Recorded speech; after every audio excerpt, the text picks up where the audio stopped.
Hey guys, I'm PH Studio, and welcome to my YouTube channel.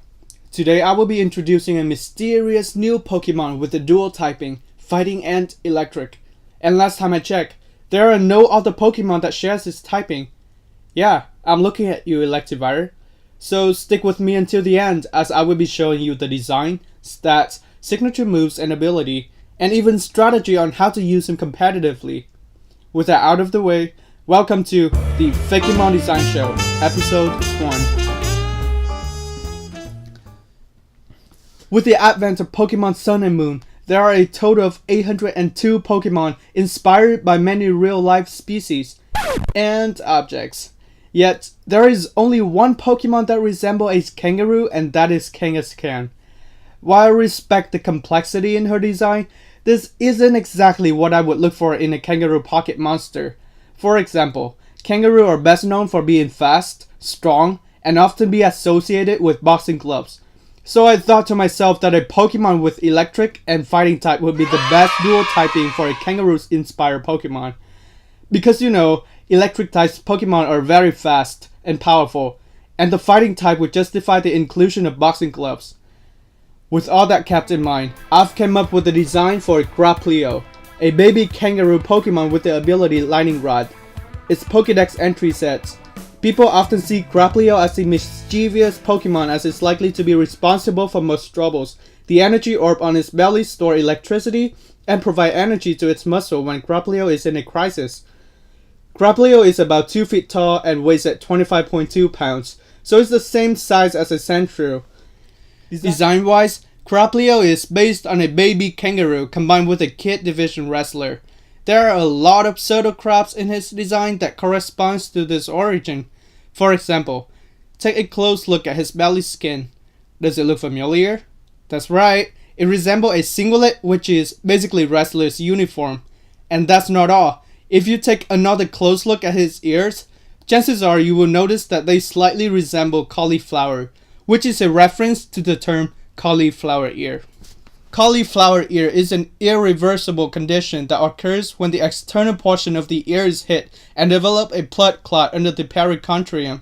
This prevents the cartilage from receiving nutrients from the perichondrium, causing it to die and resulting in the formation of a fibrous tissue in the overlying skin.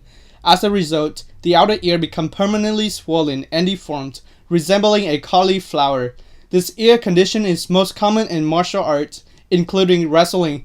Hence the reason why I included it in the Graplio design to further emphasize the wrestler theme going on, and making him literally have cauliflower ear. Amazing reference, isn't it? Just like any other Pokemon, Graplio has his own stats that determines his potential in battle. I decided to give him 50 HP, a decent 75 attack, a low 30 defense and special attack, 40 special defense, and a passable 70 speed.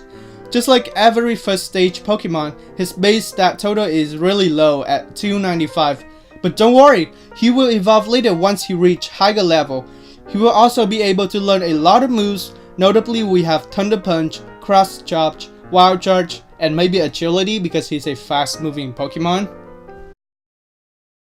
Pokemon evolution is probably the most exciting aspect about Pokemon game, from the nostalgic transformation of Butterfree in the anime, or just watching your cute little Rowlet evolve into the badass green arrow that it is Ichigai.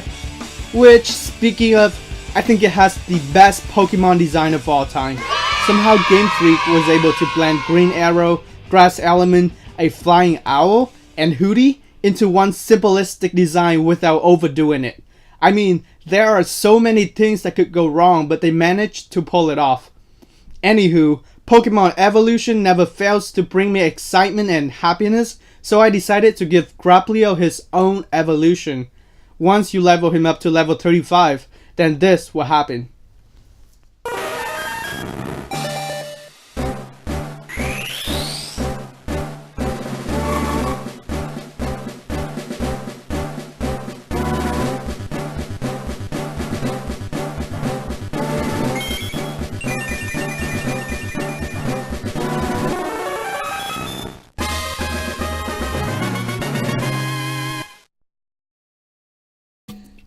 Ladies and gentlemen, let me introduce you to the almighty Pokemon Jotaro, an electric and fighting kangaroo Pokemon.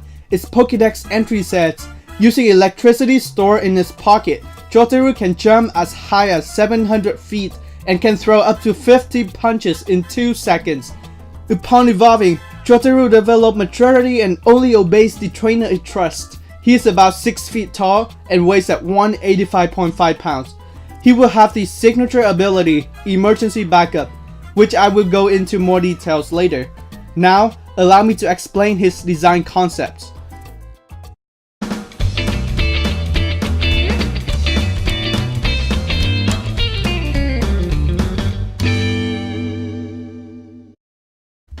Jotaro's origin is based on a boxer, which was indicated by the helmet on his head and the boxing gloves.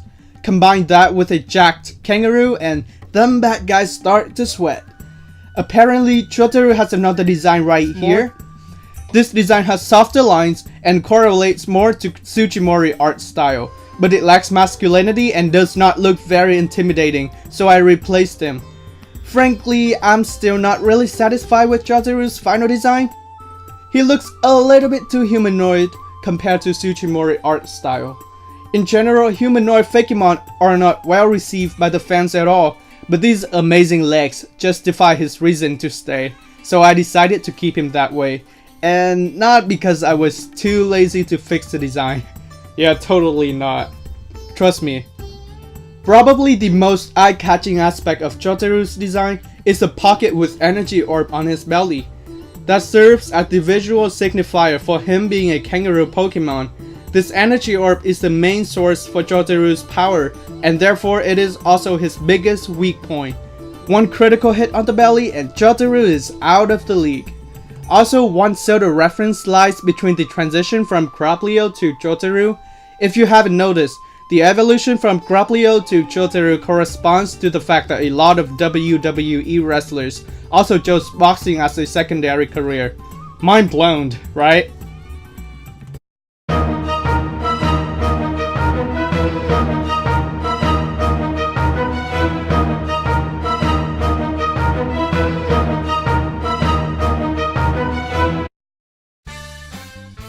Upon evolving, Jotaro has gained access to much stronger stats with a fantastic 110 attack and 127 speed, making him even faster than Greninja.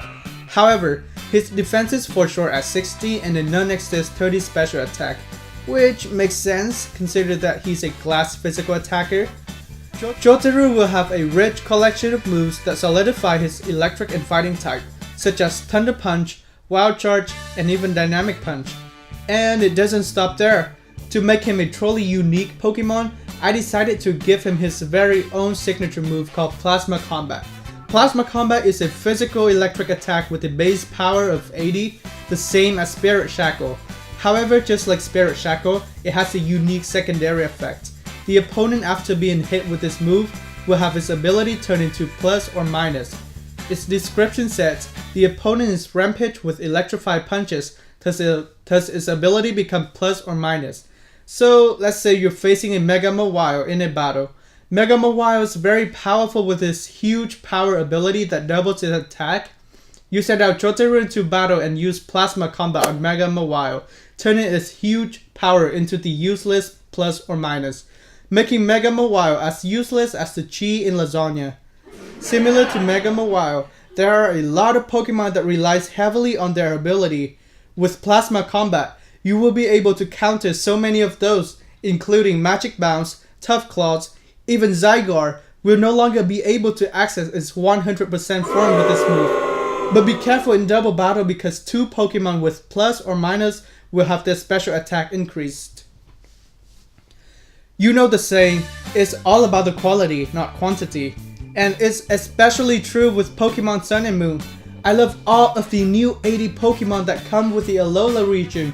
Each design has their own unique personality and every Pokemon has their own signature move or ability.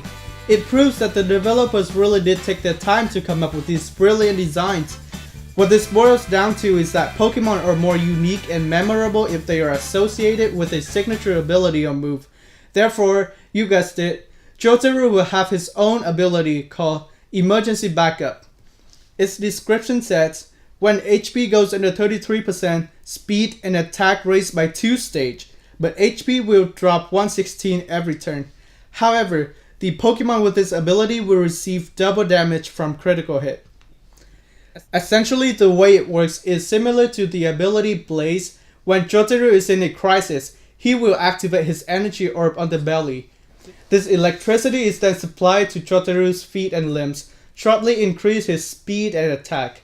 However, this new power comes with a cost, and it will drain 116 of his HP every turn.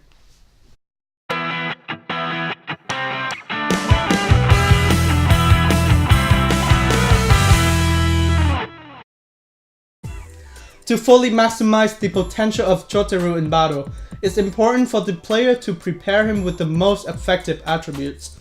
With his low defensive stats, Jotaro synergizes well with Focus Sash to prevent one-hit KO.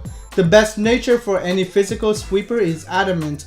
This nature lowers the unnecessary special attack and boosts his already high attack stat by 10. Combine that with 225 EVs invested in attack and speed, and you have the ultimate wall breaker. Plasma Combat will be the best electric stat move, and the secondary effect is too good to pass up.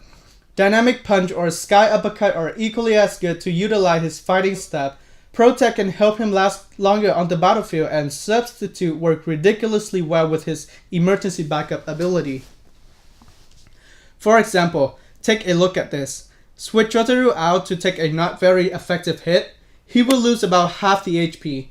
Then, with the high speed stat, use Substitute to drop his HP even lower than 1/3. This is where the magic happens. His ability, Emergency Backup, will kick in and sharply raise both attack and speed stats. Add that with the Substitute already set up and oh my gosh, I have created a monster. Jotaro is now literally unstoppable. The only thing left to do is watching your opponent beg for mercy, unless they have any priority move, of course. And with that concludes our episode for today. Do you guys enjoy the design? Do you think Jotaro can make a good Pokemon, or is he too overpowered? Let me know in the comment section what typing or species do you want to see in the next video. I will gladly take any ideas or criticism to improve upon my channel. Alright, thank you for watching guys. I'll see you in the next video. Smell you later.